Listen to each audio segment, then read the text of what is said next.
कौन खोलता है? अपने आप से तो मुख खुल नहीं जाता है, कोई खोलने वाला है, कोई करने वाला है। जैसे होता है, अभी देखिए खिलौना, कोई खिलौना है उसमें जान नहीं है, खिलौना है, कोई छोटी सी समझ लीजिए कार है, छोटी सी खिलौना, तो उस कार को हम चलाते हैं तभी वो चलता है। और फिर उस कार को भी किसी ने बनाया, उसमें पहिया लगाया, उसमें घुमाने हैंडल लगाया, सब कुछ लगाया तभी वो चल रहा है। फिर उसमें पहिया, स्टीयरिंग और सब कुछ उसमें लगाया। वैसे ही ये मनुष्य का तन भी है। जैसे हम उस कार को बनाए, मनुष्य ने कार को बनाया, वैसे भगवान ने हमको बनाया। पहिए की जगह पे हमें पैर दे दिया, और स्टीयरिंग की जगह पे जो घुमाते हैंडल, उसके जगह पे हमें मन दे दिया। उसमें स्टीयरिंग हम लोगों ने बनाया और हमें मन दे दिया भगवान ने। उसके बाद छोटे से खिलौने में सेल लगा दिया जाता है, सेल लगाते ही वो चल पड़ता है, चार्ज हो जाता है। वैसे ही सेल रूपी जान दे दिया हमें, सेल रूपी हमें जान दे दिया, और उस सेल में जितना चार्ज करेंगे उतना ही वो चलेगा। उसी तरह से इस जान में जितना श्वास डाल देंगे भगवान, उतना ही देर चलेगा, इससे आगे चल नहीं सकता। श्वास गिन गिन के तुझको मिला है, ये गवाने के काबिल नहीं है। जैसे सेल में चार्ज हो जाता है, जितना चार्ज रहेगा उतना ही चलेगा। चार्ज खत्म कि वो खत्म, फिर वो रुक जाएगा। वैसे ही भगवान ने हमें श्वास गिन गिन के दिया है, इस जान में श्वास गिन गिन के भरा है। जब तक ये श्वास है तब तक हम हैं। श्वास खत्म होती है कि मनुष्य खत्म हो जाता है। तो इसका मतलब होता है कि भगवान है, अपने आप से ये सृष्टि नहीं अपने आप से हो गई है, भगवान है, भगवान ने ही किया है। लेकिन लोग कहते हैं भगवान कौन है? अरे भगवान होते तो हमारा साथ नहीं देते क्या? कुछ लोग कुछ दिन तक पूजा करेंगे, खूब पूजा करेंगे, खूब प्रार्थना करेंगे, खूब अच्छे से करेंगे, उसके बाद उनके ऊपर कोई दुख आ गया, भगवान से जाके कहे कि भगवान हमारे ऊपर ये दुख आ गया है, इसको हटा दो। अगर वो नहीं हटाए तो फिर सोचते हैं अरे भगवान को छोड़ो, कुछ नहीं देते। कहते भगवान ने दिया क्या है? एक बात और कहूंगी, महिलाएं जो है, माताएं हमारी, अगर ज्यादा दुख हो जाता उनको तो बस एक ही शब्द कहेंगी, पड़ोस में जाएंगी और कहेंगी अरे भगवान ने हमको कुछ दिया ही नहीं, दुख के अलावा कुछ दिया ही नहीं। कहते ना माताएं जब ज्यादा परेशान हो जाती है तो कहती है भगवान ने हमें खुश होने के लिए कुछ दिया ही नहीं, सिर्फ दुख ही दुख दिया, क्या मिला हमको? कुछ नहीं मिला। जाके पड़ोस में रोएंगे, ऐसे लगता है कि पड़ोस वाले साथ दे देंगे, सब कुछ दे देंगे। पड़ोस में नहीं, उसी जगह पे जाके मंदिर में रोइए तो फिर देखिए क्या होता है। लेकिन पड़ोस में हाय कितना दुख है हमारे ऊपर, कोई सुख नहीं है। हमें भगवान ने सुख दिया ही नहीं, दुख ही दुख दिया है, दुख ही दुख, कुछ नहीं मिला हमको, हमारे पास कुछ नहीं है। अरे कुछ नहीं है, कम से कम भगवान ने छत तो दिया है, छत नहीं कम से कम हाथ पैर तो दिया है कि करो खाओ। अब नहीं करते खाते, फिर कहते भगवान ने दिया क्या है? भगवान ने कम से कम छत तो दिया है, आपको छत दिया है। जो भगवान के पास खुद नहीं था वो आपको दिया है। भगवान के पास छत नहीं, अभी भी नहीं है। अयोध्या में जाके देखिए कहाँ पड़े हुए हैं। अब तो ठीक हो गया, कितनी अच्छी बात है, लेकिन अभी भी वो समय है कि वो कहाँ, उनके पास बेचारे छत नहीं है। सर्दी गर्मी बरसात सब झेलते हैं, वहीं पे छत नहीं उनके ऊपर। अब सोचिए भगवान के पास जो खुद नहीं है वो हमको दे दिए, इससे ज्यादा क्या चाहिए? हाँ क्या चाहिए बताइए? जो उनके पास खुद नहीं वो दे दिए, फिर क्या चाहिए? छत दे दिए, हाथ पैर दे दिए, हाथ दिया, पैर दिया, दिमाग दी, बुद्धि दी कि देखो क्या करना चाहिए, क्या हम कर पाएंगे, ये सोचो दिमाग में। और जब सोच के आ जाए दिमाग में कि हमको ये करना है, ये काम अच्छा है, तो फिर पैर से चल के जाओ, फिर हाथ से करो, फिर उसके बाद खाओ। अब नहीं करते खाते, नहीं कुछ होता जीवन में, सुख नहीं मिलता, तो फिर कहते कि सब भगवान का ही दोष है, भगवान ने धरती पे भेजा ही क्यों, हमको वापस बुला लो। भगवान ने धरती पे भेजा है कि जाके कुछ करो, कुछ नाम करो, इतिहास में छपने की तैयारी करो, और साथ साथ में हमें भी याद करो। इसलिए भगवान ने भेजा है। पर आके हम भगवान को कसूरवार ठहरा देते हैं, अरे आपने दिया क्या है? क्यों ऐसा कहते हैं? क्योंकि मनुष्य की विडंबना है कि मनुष्य चाहता है कि हमको कुछ करना भी ना पड़े और मिल भी जाए, हमको संघर्ष ना करना पड़े, हमको मेहनत ना करना पड़े, बैठे बैठे सब मिल जाए, मुफ्त में ही सब मिल जाए। तो मुफ्त में मिलने वाला नहीं है, संघर्ष करना पड़ेगा, मेहनत करना पड़ेगा, कांटों पे चलना पड़ेगा, तब कुछ मिलेगा। नहीं संघर्ष करेंगे तो नहीं पाएंगे। मुफ्त में कुछ नहीं मिलने वाला। जानते हैं मुफ्त में भगवान भी कृपा नहीं करते। भगवान कहते कि मेरी भक्ति करो तब हम कृपा करेंगे, ऐसे नहीं कृपा करेंगे। मुफ्त में भगवान कृपा नहीं करते तो फिर और सबकी बात ही छोड़ो। भगवान कहते हैं कि तू बीज बो दे, खेत में बीज बो दे तो मैं इतना कृपा कर सकता हूँ कि फसल हो तो अच्छी हो जाए, लेकिन इतना नहीं कर सकता हूँ कि तू बीज भी ना बोए और तुझे फसल भी मिल जाए खूब अच्छी। भगवान कहते कि बीज बो फसल होगी, हाँ इतना कृपा कर दूंगा कि हाँ अच्छी हो जाएगी, पर पूरा पूरा नहीं प्रगटा सकते, पूरा पूरा नहीं दे सकते, कुछ करना पड़ेगा। भगवान कहते कि तू एक कदम बढ़ा, एक कदम बढ़ा के तो देख, मैं तेरा हाथ पकड़ने के लिए तैयार हूँ, तैयार बैठा हूँ तेरा हाथ पकड़ने के लिए, लेकिन तू एक कदम बढ़ा तो सही। पर हम बढ़ाना नहीं चाहते, बढ़ाएंगे तो फिर वो साथ जरूर देंगे और बढ़ाएंगे, संघर्ष करेंगे, कांटों पे चलेंगे तो फिर सब कुछ मिलने वाला है। मुफ्त में कुछ नहीं मिलने वाला है। नहीं करेंगे तो फिर माया में फंसेंगे, यही होगा। हमने भी सुना है कि कोई कह रहा था कि चलो कथा सुने, तो उनके घर की एक माता जी थी, आई नहीं है अभी आज। माता जी बोली कि अरे चले जाएंगे तो गैया क्या होगा, मर जाएगी, खाएगी नहीं तो। अब 2 घंटे में गैया मर जा रही है, 2 घंटे में नहीं आई है। 2 घंटे में अगर गैया नहीं खाएगी तो 2 घंटे में वो मर जाएगी, ऐसा लग रहा है। 2 घंटे में मर तो नहीं जाएगी गैया, ये माया है। क्यों वो नहीं आ रही? माया ने घेर रखा है, इसलिए वो नहीं आ रही है। जैसे हमने कहा ना कि आप गरीब को 10 रुपया दोगे तो 500 रुपया आपके लिए तैयार रहेगा। 50 रुपये, 10 के बदला 20 रुपये, 50 रुपये, 500 रुपये तैयार रहेगा। वैसे आप भगवान के लिए अगर घर छोड़ के आओगे तो आपके घर को कुछ नहीं हो सकता, कुछ भी बिल्कुल नहीं हो सकता। भगवान जो दे उसमें संतुष्ट रहना चाहिए। जो भी दे भगवान, चाहे वो सुख दे चाहे वो दुख दे, उसमें संतुष्ट रहना चाहिए। चाहे वो फूल बरसाए चाहे वो कांटे बरसाए, उसमें खुशी रहना चाहिए। तेरे फूलों से भी प्यार, तेरे कांटों से भी, तेरे फूलों से भी प्यार, तेरे कांटों से भी प्यार, तेरे फूलों से भी प्यार, तेरे कांटों से भी प्यार। तू जो भी देना चाहे दे दे मेरे करतार, तू जो भी देना चाहे दे दे मेरे करतार। तेरे फूलों से भी प्यार, तेरे कांटों से भी प्यार, तेरे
प्रकार जीवन में अगर दुख है तो सुख भी बहुत है, अगर हानि है तो फिर लाभ भी बहुत है।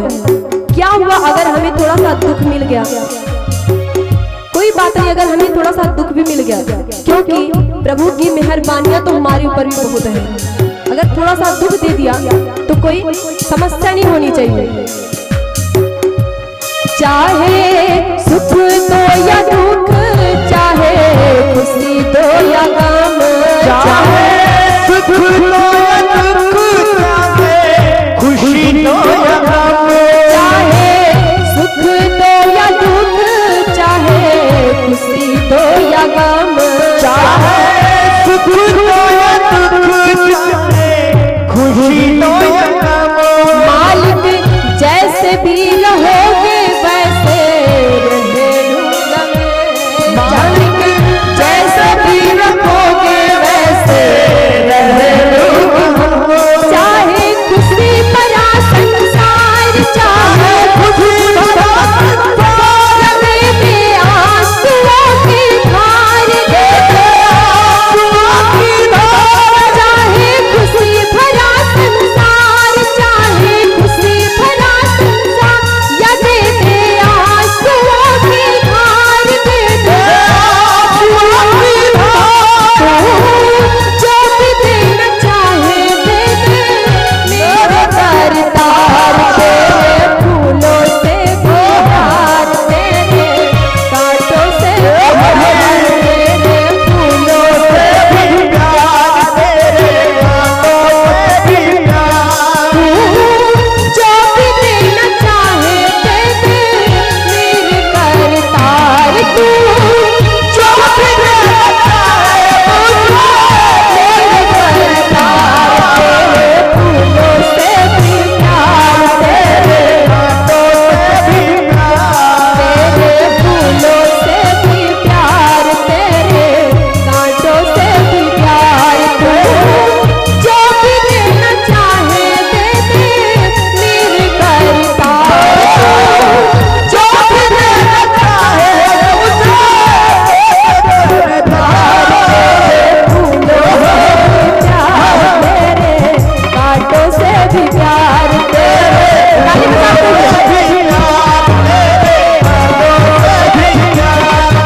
गाली बजाते हुए कांटों से भी प्यार तू। जो भी देना चाहे दे दे, मेरे करतार तू।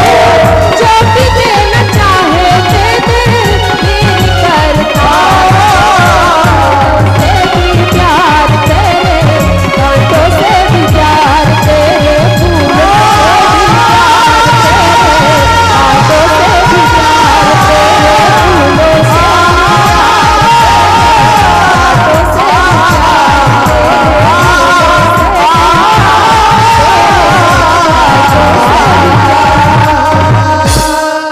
बोले वृंदावन बिहारी लाल की, है ना। धन की शुद्धि तब होगी जब सत्कर्म में लगे, दान में लगे, गरीबों में लगे, गौ सेवा में लगे, तब धन की शुद्धि होगी। और मन की शुद्धि कैसे होगी? जब झूठ निकल जाए, कपट निकल जाए, छल निकल जाए, और उसके जगह पे भगवान की भक्ति मन में आ जाए, तब मन की शुद्धि होती है। और तन की शुद्धि कैसे होती है ये आप लोग बताएंगे। तन की शुद्धि कैसे होती है? जब स्नान किया जाए डिटॉल साबुन लगा के, तन की शुद्धि तब होगी जब हमारा तन निरोग हो जाए, हमारे तन में रोग ना हो, तब तन की शुद्धि होती है। रोग कैसे नहीं होगा? अगर हमारे अंदर छल कपट होगा। देखिए, अगर आदमी के अंदर छल कपट है, इंसान के अंदर छल कपट है, तो वही छल कपट चेहरे पे भी दिखता है। चेहरे पे छल कपट द्वेष सब दिख जाता है, ईर्ष्या दिख जाता है चेहरे पे। अगर छल कपट नहीं है तो फिर चेहरा ऐसे ओजस्वी दिखाई देगा, तेजस्वी दिखाई देगा चेहरा। अगर छल कपट नहीं होगा और भगवान के लिए प्रेम होगा, भक्ति होगा, तो फिर चेहरा ऐसे ओजस्वी तेजस्वी लगेगा। तो तन निरोग तब होगा जब छल कपट ना हो, निरोग हो जाए तो हमारा तन शुद्ध होगा। और आत्मा कब शुद्ध होगा? आत्मा कब सुधरेगी? जब आत्मा में तप आ जाए, तब आत्मा सुधरेगी। और बुद्धि कैसे पवित्र होगा? बुद्धि तब पवित्र होगा जब हमारी बुद्धि से अंधविश्वास निकल जाए। अंधविश्वास, आडंबर, जब हमारे मन से, हमारी बुद्धि से अंधविश्वास निकल जाए, आडंबर निकल जाए, तो हमारी बुद्धि सही होती है, हमारी बुद्धि पवित्र होती है। और अंधविश्वास है क्या? आडंबर है क्या? आडंबर क्या है? अंधविश्वास क्या है? अंधविश्वास यही है कि हम बढ़िया पैंट शर्ट पहन के, बढ़िया कपड़ा पहन के किसी काम के लिए निकल गए और रास्ते में बिल्ली ने रास्ता काट दिया। आप लोग भी ध्यान देंगे, आप लोग को ज्यादा ये सब नजर आता है। अभी बढ़िया किसी काम के लिए निकले और निकले रास्ते में बिल्ली ने रास्ता काट दिया। अब जैसे बिल्ली ने रास्ता काटा तो चलो अब तो काम पूरा होने से नहीं रहा, अब काम पूरा नहीं हो सकता। अब काम कैसे पूरा होगा? अब तो बिल्ली ने रास्ता काट दिया। क्या आडंबर है! ये अंधविश्वास है, ये पूरा पूरा अंधविश्वास है। बिल्ली ने रास्ता काट दिया तो काम खराब हो जाएगा, ये अंधविश्वास है। कई लोग कहते हैं कि एक बार बिल्ली ने रास्ता काटा तो फिर अपशकुन हो गया, और 2 बार काट दिया तो फिर शुभ शकुन हो गया। क्या आडंबर है! ये सारा अंधविश्वास है। ऐसा कुछ नहीं होता कि बिल्ली ने रास्ता काट दिया तो फिर काम असफल हो जाता है, ऐसा कुछ नहीं है। ये अंधविश्वास है और इसको आज से ही छोड़ दें। राम कथा श्रवण कर रहे हैं तो अंधविश्वास को छोड़ दीजिए, ये कुछ नहीं होता है। ये शुरू कैसे हुआ? पहले के जमाने में लोग बैलगाड़ी से चलते थे। पहले ये वाहन तो होते नहीं थे जो अब है, नई नई गाड़ियां निकल रही हैं। तो पहले ये तो नहीं थे, पहले बैलगाड़ी थी। तो बैलगाड़ी से लोग काम करते थे, और आज के जैसे नहीं। आज थोड़ा सा काम किया तो फिर लोग थक जाते हैं, और पहले दिन रात लोग काम करते थे। रात में भी काम करते थे, दिन में भी लोग काम करते थे पहले। तो जब रात में काम करना होता था, बैलगाड़ी से लोग काम करने जाते थे तो लाइट भी नहीं होती थी पहले, तो लोग लालटेन जला के लेके जाते थे। लालटेन जला के बैलगाड़ी में टांग दिया, फिर अपने काम के लिए निकल जाते थे। और पहले जंगली रास्ते थे, तो जब निकलते थे तो रास्ते में कई काली बिल्ली होती थी और कई बिल्लियां होती थी, तो अचानक से रास्ते में आ जाती थी। और लालटेन के उजाले में कोई भी जानवर, उनकी आंखें चमकती है ना। लालटेन के उजाले में जानवर कोई भी, उनकी आंखें चमकती हैं। तो जब बैलगाड़ी से लोग जाते थे लालटेन टांग के, तो फिर उसके उजाले में जब बिल्लियां आ जाती थी या कोई भी जानवर आ जाता था तो उनकी आंखें चमकती थी। और जब आंखें चमकती थी तो जो बैल रहते थे वो चौंक जाते थे, और चौंक के वो दूसरे रास्ते पे मुड़ जाते थे, कूदने लगते थे, भागने लगते थे। तो इससे लोग परेशान हो गए। और जब परेशान हो गए तो सब लोगों ने उपाय निकाला कि अब हम बैलगाड़ी से जब जंगली रास्ते से जाएंगे और हमें लगेगा कि कोई जानवर आ रहा है, तो फिर हम क्या करेंगे, अपने बैल को दूसरी तरफ मुड़ा देंगे, जिससे वो बिल्ली को देखे ही ना बिल्ली को देखेगा, ना आंख चमकेगी, ना वो कूदेगा भागेगा, तो उसको मुड़ा देंगे। अब ऐसा ही लोग करने लगे। अब जाते बैलगाड़ी में बैठ के लालटेन जला के, और जब रास्ते में बिल्ली या जानवर मिलती तो बैल को दूसरी तरफ कर देते और खुद भी दूसरी तरफ हो जाते। यही रोज करते, और यही धीरे धीरे आज ये अंधविश्वास बन गया कि बिल्ली आए तो मुड़ जाना चाहिए, देखना नहीं चाहिए, उस रास्ते को पार नहीं करना चाहिए। वही अंधविश्वास है, वही बात वहां तब की वो उपाय थी। उपाय लोगों ने निकाला था कि बिल्ली की आंख बैल ना देखे, पर आज वही अंधविश्वास बन चुका है कि बिल्ली ने रास्ता काट दिया तो चलो अब आगे नहीं जाएंगे, नहीं तो अपशकुन हो गया, अब काम पूरा नहीं होगा। ये अंधविश्वास है, ये आडंबर है, ऐसा कुछ नहीं होता। और तो और आजकल होता है कि बढ़िया घर बना हुआ है, खूब अच्छा घर बना हुआ, बढ़िया आलीशान मकान, और उसमें काला सा मटका लटका देते हैं लोग आगे कि घर को नजर ना लगे, है ना। अब इतना सुंदर सा घर है, उस पे पता नहीं क्या क्या लटका के घर की शोभा ही बिगाड़ देते लोग। हम अधिकतर घर पे देखते हैं कि उस पे चप्पल लटका देते हैं। अभी हमने सुना चप्पल लटका, अरे इतना सुंदर मकान, उस पे चप्पल लटका के उसका पूरा शोभा ही बिगाड़ दिया। जो आए पहले चप्पल का दर्शन करे, स्लीपर देखे, हाँ स्लीपर टंगा है, लोग सोचे कि ऐसा ही स्लीपर इनके घर में लोग पहनते होंगे। ये सब अंधविश्वास है। घर को क्या नजर लगेगी, घर को नजर लगेगी, घर गिर जाएगा, क्या होगा? ये अंधविश्वास है, ऐसा कुछ नहीं होता है। घर बना बढ़िया, कुछ मटका में भयंकर भयंकर भूत की तरह बना के उसको लटका दिया, अब नजर नहीं लगेगी। एक बार क्या हुआ, एक संत थे, उनको भोजन पे बुलाया गृहस्थ ने, तो वो वहां पे गए, देखा बड़ा सुंदर मकान है और उस पे टायर लटका हुआ है, मोटा सा टायर लटका हुआ है। अब चल दिए अंदर, घुसे, बोले अच्छा ये बताओ कितना सुंदर घर है और इस पे पता नहीं ट्रैक्टर का टायर है कि किस साधन का टायर है, इसको लाके लटका दिए, इससे क्या होता है? तो लोगों ने कहा कि महाराज हमारा घर बड़ा सुंदर है, तो क्या होता है कि नजर लगने का डर होता है, नजर ना लग जाए, इसीलिए टायर लटका के रखे हैं। महाराज जी ने कहा अच्छा ये बात है? बोले हाँ ये बात है। बैठे, भोजन किया, दक्षिणा लिया अपना, फिर उसके बाद आने लगे। तब तक उनके घर में एक बहू रानी थी, वो अपने बच्चे को लेके आई और बोली महाराज ये 4 दिन से बहुत रो रहा है और इसको बुखार है और इतना हमने इसको दिखवाया, दवाई लिया पर ठीक नहीं हो रहा है, शायद इसको नजर लग गई है, तो थोड़ा आप झाड़ दो। तो महाराज जी ने अपने मन में सोचा कि आप कह रही हो, आप लोग कह रहे कि टायर लटकाने से नजर नहीं लगती, अगर टायर बाहर लटका है तो फिर नजर अंदर आई कैसे? कैसे प्रवेश कर दी अंदर? बच्चा तो अंदर है, कैसे उसको नजर लग गई? टायर लटका हुआ, अगर टायर में इतना पावर है कि वो नजर लगने से बचाता है, तो फिर कैसे नजर लग गई बच्चे को? तो महाराज जी ने बस कुछ नहीं बोल रहे, वो बस चुप है। तो बहू रानी फिर जो थी, जो आके दिखवा रही थी, वो बोली कि महाराज आप तो पता नहीं किस सोच में पड़ गए, हम आपसे कुछ कह रहे हैं कि बच्चे को नजर लग गया है, इसका नजर जो कुछ झाड़ दीजिए ठीक हो जाए। तो उन्होंने कहा अच्छा ये बताओ कि अगर टायर में इतना पावर है कि वो घर को नजर लगने से बचाता है, तो एक काम करो, छोटा सा टायर ऑर्डर दे के बनवाओ और बच्चे के गले में टांगो, तो इसको भी नजर नहीं लगेगी। अरे जब टायर में इतना पावर है, नजर नहीं लगता और नजर लगने का इतना डर है, तो फिर छोटा सा टायर ऑर्डर करवाओ और गले में लटकाओ और नजर लगने से बचाओ। तो उसने कहा अरे महाराज जी तो आप फालतू की बातें कर रहे हैं, ऐसा कुछ नहीं होता है। बोले हाँ ऐसा ही है, लटकाओ टायर, हमको नजर झाड़ना नहीं आता। तो ऐसा ही, ये सब अंधविश्वास है, ये सारे के सारे अंधविश्वास हैं, ऐसा कुछ नहीं होता। और कई बार होता है नहीं लगती। जानते ये अंधविश्वास कब शुरू हुआ? पहले क्या होता था कि दुकान में कई सामान रखे जाते थे, तो उसमें कई कीड़े प्रवेश कर जाते थे, वायरस पहुंच जाते थे।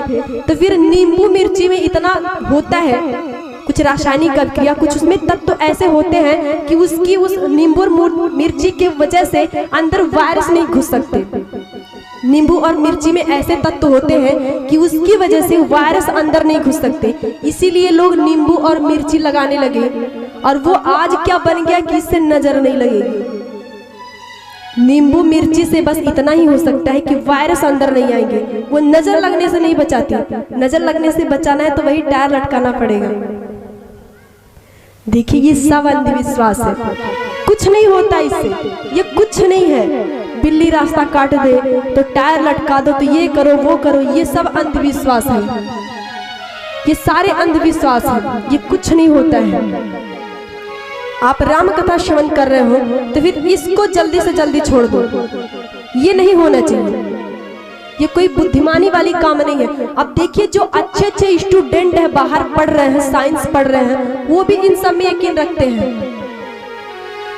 थोड़ा सा कुछ दिक्कत हुआ सोखा के पास चल दिए, और वहां जब वहां नहीं ठीक हुआ तो फिर मौलवी के पास चल दिए।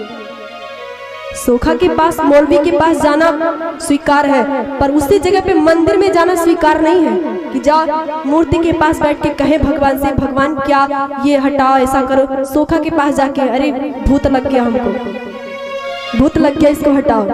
भूत तो कुछ नहीं है, वो भूत नहीं होते, वो ग्रह होते हैं, वो ग्रह होते हैं, शुक्र मंगल और कई ऐसे ग्रह होते हैं। आप विद्वान से पूछेंगे जाके तो बताएंगे कि ग्रह होते, यही सब परेशान करते हैं। भूत प्रेत कुछ नहीं होते हैं, ये सब अंधविश्वास है, आडंबर है। आप किसी सोखा, मौलवी और किसी पर यकीन नहीं रखिए। आपके ऊपर दुख आए तो आप जाके भगवान से कहिए कि भगवान हमको भूत परेशान कर रहे हैं, वो ठीक करेंगे। बस भगवान से ही आशा रखिए, आशा एक राम से, बस एक राम से आशा रखिए। भिखारी सारी दुनिया भिखारी है, सब मांगने ही वाले हैं, कोई देने वाला नहीं है। देने वाले हैं तो सिर्फ भगवान। आशा एक राम, भिखारी सारी दुनिया भिखारी है। आप दुनिया से जाके अभी घर में कुछ हो गया, पड़ोस वाले से जाके कहेंगे भगवान हमारे ऊपर ये दुख आ गया, भगवान से नहीं पड़ोसी में जाके कह देंगे कि हमारे ऊपर ये दुख आ गया, हमारा बेटा परेशान करे, ये करे वो करे, जैसे लगता है कि पड़ोसी सब खत्म कर देगा। देखिए अगर हमारे ऊपर दुख है तो हमें किसी और से नहीं कहना चाहिए, बल्कि वो जाके भगवान से कहना चाहिए कि राम जी अब आप ही हमें संभालो। माया में फंसने से, लोभ में फंसने से, ईर्ष्या से, अहंकार से, सबसे हमें बचाओ, इस दुनिया से हमें बचाओ। 4 लाइन है और बड़ी ही सुंदर है, आप ध्यान से सुनेंगे तो समझ आएगा कितनी सुंदर लाइन है, और ध्यान देंगे। महाराज की, वृंदावन बिहारी लाल की। देखिए 4 लाइन है, उसको ध्यान से सुनिएगा और समझिएगा, और यहाँ सुनिएगा। अगर यहाँ समझ में ना आए तो यहाँ सुनिए और घर जाके धुनिए, धुन के जब समझ में आ जाए तो फिर जीवन में लाइए, जीवन में फिर लाइएगा। एक भक्त भगवान से कहता है, दुनिया के माया बंधनों से, अहंकार से, इन सब से वो परेशान हो गया है। फिर वो भगवान से कहता है, राम जी आके बाह पकड़ लो, वरना मैं गिर जाऊंगा। राम जी आके बाह पकड़ लो, वरना मैं गिर जाऊंगा। सागर इतना गहरा है कि, सागर इतना गहरा है कि डूब प्रभु में जाऊंगा। अब तो आके बाह पकड़ लो, वरना मैं गिर जाऊंगा। कुछ तो मेरे कर्म है ऐसे, जिनसे मैं शर्मिंदा हूँ।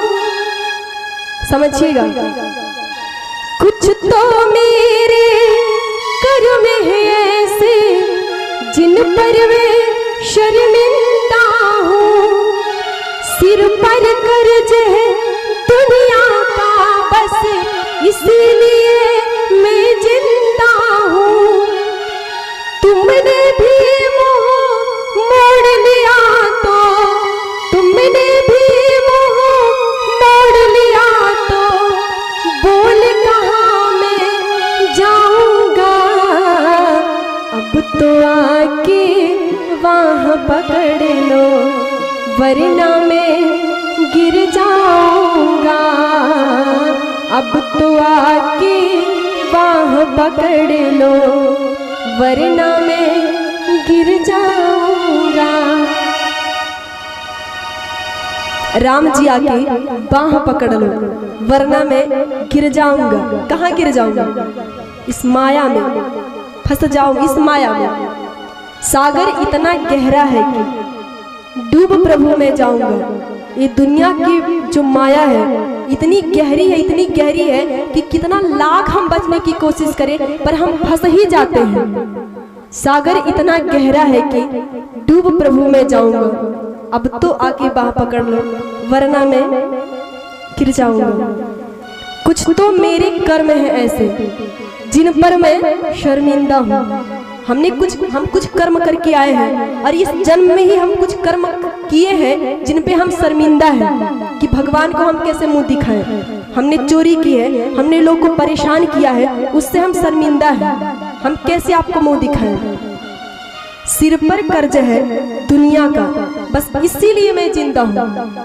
जितना हम पाप कर्म करके आए हैं, जितना हमने पिछले जन्म में लोगों को सताया है, अब उसकी भरपाई हम इस जन्म में आके कर रहे हैं। जब तक ये कर्ज है हमारे सिर पे तब तक हम इस धरती पे रहेंगे, और जैसे ही कर्ज खत्म हुआ तो फिर यहाँ से चले जाएंगे। सिर पर कर्ज है दुनिया का, बस इसीलिए मैं जिंदा हूँ। कर्ज पूरा करना है, ऋण चुकाना है, इसीलिए हम जिंदा हैं। अगर इतना हमने बुराई किया, इतना सब कुछ किया है, इसके बाद अगर आपने हमसे मुंह मोड़ लिया तो फिर हम कहाँ जाएंगे? हम आपकी संतान हैं। अब इसको जाके सोचिएगा कि क्या ऐसे हम भी हैं? और फिर देखिए, अब कुछ दिमाग में आए और कुछ भगवान का प्रवेश हो तो फिर तो हमारा कल्याण हो जाएगा। देखिए, कथा कहीं भी होती है तो कोई भी वक्ता हो वो चाहता है कि हम कथा कर रहे हैं तो फिर अगर 1000 लोग बैठ रहे हैं तो 1000 में से 2 लोग अगर सही हो जाते हैं, भक्ति के मार्ग पे चले जाते हैं तो फिर उस वक्ता का जीवन सफल हो जाता है।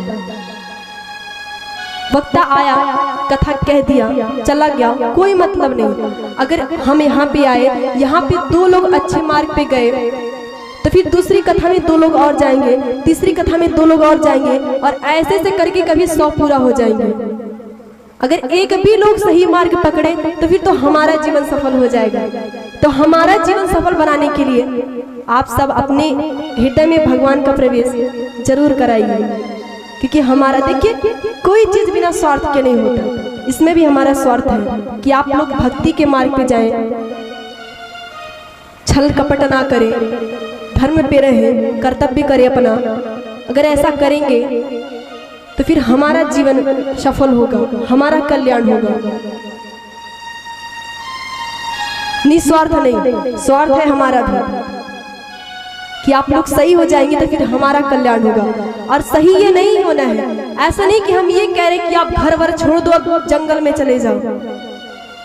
हम ये नहीं कह रहे कि आप घर छोड़ दो अपना और जंगल में चले जाओ, वहीं पे रहो, तपस्या करो, ऐसा करो वैसा करो। हम ये नहीं कहते। हम ये कहना चाहते हैं कि आप घर पे ही रहो, अपना जो भी काम करते हो वो काम अपना करो,